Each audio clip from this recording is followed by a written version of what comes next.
जय जय श्री राधे। मैं भुजगेंद्र वत्स सरल उपाय मैजिक चैनल में आप सभी का स्वागत करता हूं।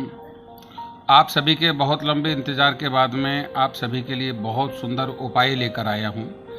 श्रावण मास चल रहा है, सावन का महीना बड़ा ही सुंदर मास है। रिमझिम भगवान शिव के ऊपर वर्षा हो रही है।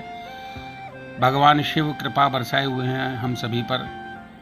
श्रावण मास में जो उपाय करने के हैं वो बताने जा रहा हूँ। इन उपायों को करने से आपकी जन्मकुंडली के अंदर राहु केतु शनि आदि से जनित जो कोई दोष है उसका निवारण होता है। काल सर्प आदि का निवारण होता है। हमारे घर का वास्तु दोष किस प्रकार से निवारण हो वो श्रावण मास में मैं आप सभी को बताने जा रहा हूँ। किस प्रकार से भगवान शिव को कावड़िए अपने कंधे पर जब कावड़ लेकर आते हैं और भगवान शिव पर जब जल चढ़ाते हैं तो किस प्रकार से भगवान शिव प्रसन्न होकर सभी को आशीर्वाद प्रदान करते हैं। इस कावड़ का बहुत ही महत्व है। कावड़ लाने वाले जो भक्तगण हैं बड़े परिश्रम से, बड़ी ही श्रद्धा से, अटूट विश्वास से कावड़ लेकर आते हैं। ये कावड़ जो है ये भगवान शिव का ही स्वरूप बताया गया है। साक्षात उस कावड़िए के कंधे पर जो विराजमान होती है कावड़, वो भगवान शिव ही विराजमान होते हैं। कावड़िए सुंदर सुंदर गोटे लगाकर, सुंदर सुंदर उसको सजाकर, झल्लर आदि लगाकर, नाना प्रकार से जिसका जो प्रयास होता है उस प्रकार से उसको सजाकर अपने कंधे पर शिव भक्त कावड़ लेकर आते हैं।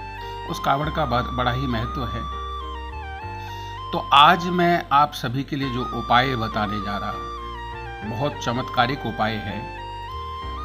सबसे पहले समझने वाली बात है कि भगवान शिव के जो कावड़िए हैं, यदि हो सके तो सभी से निवेदन है कि जहां पर भी आपको कावड़िया दिखाई दे आप अपने हाथ से कुछ ना कुछ उसको खिलाएं, पिलाएं, कुछ ना कुछ उसको दें।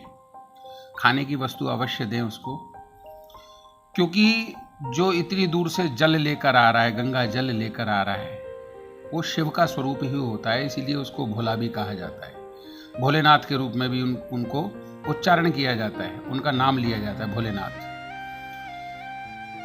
तो वो जो कावड़िए हैं उनको यदि आप अपनी तरफ से भोजन आदि कराते हैं तो बहुत ही फल देने वाला ये सबसे पहला उपाय है। क्योंकि किसी के पेट में गया हुआ अन्न जो है वो आपको बहुत आशीर्वाद देगा और अनंत काल तक आपको पुण्य की प्राप्ति होगी। अब जो मैं उपाय बताने जा रहा हूं आप सभी को ध्यान पूर्वक सुनना है। आपके आसपास कहीं पर भी मंदिर में कोई कावड़िया यदि कावड़ लेकर आया है, जब वो जल चढ़ा दे, भगवान शिव का अभिषेक कर दे अपने गंगा जल से, तो प्रयास करें कि उनसे थोड़ा सा गंगा जल, वो जो गंगा जल लेकर आते हैं उनसे थोड़ा सा गंगा जल ले लें और उस गंगा जल को अपने घर में छिड़कें। उसके पश्चात वो जो कावड़ वहाँ पर चढ़ी हुई है, जो भगवान शिव पर लकड़ी की, बांस आदि की से निर्माण करके जो बनाई गई कावड़ है, उसमें से आप एक बांस ले लें। उसके अंदर जो बांस लगा हुआ था वो बांस ले लें। उस बांस के अंदर, क्योंकि वो साधारण बांस नहीं है, भगवान शिव पर चढ़ाई गई जो कावड़ है उसके अंदर जो प्रयोग किया हुआ बांस है वो साधारण बांस नहीं है। उसके अंदर जो जो वस्तु प्रयोग की जाती है वो बहुत ही दिव्य वस्तु होती है। उस बांस को ले लें और उस बांस में भगवान श्री हनुमान जी महाराज का, राम भक्त श्री हनुमान जी महाराज का एक झंडा लगाकर अपने घर के आपको साउथ वेस्ट में, दक्षिण और पश्चिम के कोने में हनुमान जी महाराज जिसके ऊपर विराजमान हो ऐसा झंडा आपको लगाना है उस बांस के अंदर। एक बार आप इस बांस के झंडे में, बांस के डंडे के अंदर आप उस झंडे को लगाकर जब आप स्थापित करेंगे तो ये समझ लीजिए कि जो रुद्रावतार हैं, भगवान शिव के अवतार हैं हनुमान जी महाराज, साक्षात विराजमान होकर आपके घर की रक्षा करेंगे और इससे जो है वो वास्तु दोष का निवारण होगा। प्रयास करें 1 वर्ष तक ये झंडा आप लगाए रखें। झंडा बदल सकते हैं, बांस वही लगा रहे जिसके अंदर आपने झंडा लगाना है।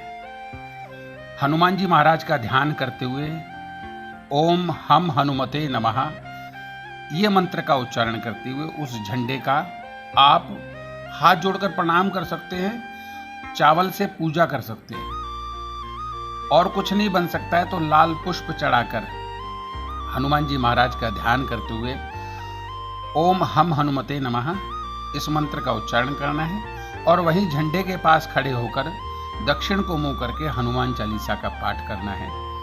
आप ये उपाय आप एक बार ही करें। इस उपाय को करने से ही आपको बहुत लाभ प्राप्त होगा। 2-3 महीने में आप झंडा बदलते रहें। ये वास्तु दोष निवारक बहुत सुंदर प्रयोग है, क्योंकि वो जो कावड़ का बांस है उसके अंदर भगवान शिव विराजमान है। तो इसलिए ये जो उपाय है, इस उपाय को आप करके देखें, लाभ उठाएं। इस श्रावण मास में शिवरात्रि पर बहुत सुंदर, ये 26 तारीख को जो शिवरात्रि मनाई जाएगी बड़ी ही धूमधाम से, आप 26 तारीख से अगले दिन 27 तारीख को आप झंडा लगा सकते हैं, और वहाँ पर झंडा लगाने के बाद में हनुमान जी महाराज को आप प्रत्यक्ष रूप से विराजमान कर सकते हैं। निश्चित रूप से आपको लाभ होगा। बहुत बहुत शुभकामनाएं हैं। मेरे इस चैनल को आप सब्सक्राइब करें, और आने वाले समय में भी मैं आपको बहुत सारे ऐसे उपाय बताता रहूँगा। आपकी जानकारी के लिए बहुत सुंदर सुंदर उपाय लेकर आऊँगा। जय जय श्री राधे, जय जय श्री राधे।